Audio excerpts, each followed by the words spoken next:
Trop peu, pas assez vite, le réseau REN 21 tire la sonnette d'alarme. Dans son rapport annuel, cet organisme chargé de faire un état des lieux des investissements dans le secteur des énergies renouvelables prévient qu'aujourd'hui encore on manque d'ambition en la matière. En 2018, l'effort s'est relâché. Au niveau mondial, les investissements sont passés de 292 milliards en 2017 à 259 milliards en 2018. Au niveau politique, il y a clairement l'ambition qui manque. On se retrouve aujourd'hui dans une situation où l'énergie renouvelable, bien que la solution à moindre coût dans de nombreux pays, est en compétition avec les combustibles fossiles et le nucléaire qui sont hautement subventionnés par les États. Il y a 110 pays, plus de 110 pays qui ont des subventions dans des énergies fossiles.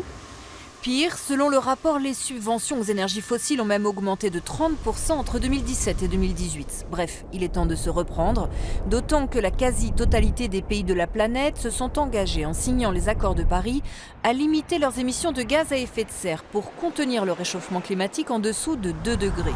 Pour y arriver, il faudrait que les énergies renouvelables produisent 300 gigawatts de plus chaque année d'ici à 2030, le double de la croissance actuelle.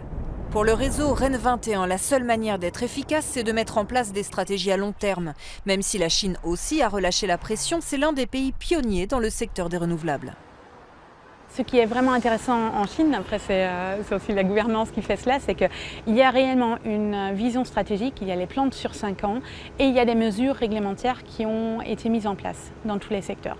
Du coup, ça donne des signaux très forts aux investisseurs et à l'industrie de développer en fait les solutions.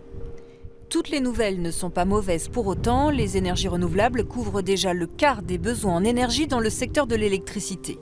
Il faudrait maintenant redoubler l'effort dans d'autres secteurs, comme celui des transports et du chauffage, où là, on est encore loin du compte, à peine 10%. C'est donc tout un terrain à explorer pour les politiques, à condition de bien vouloir s'y intéresser.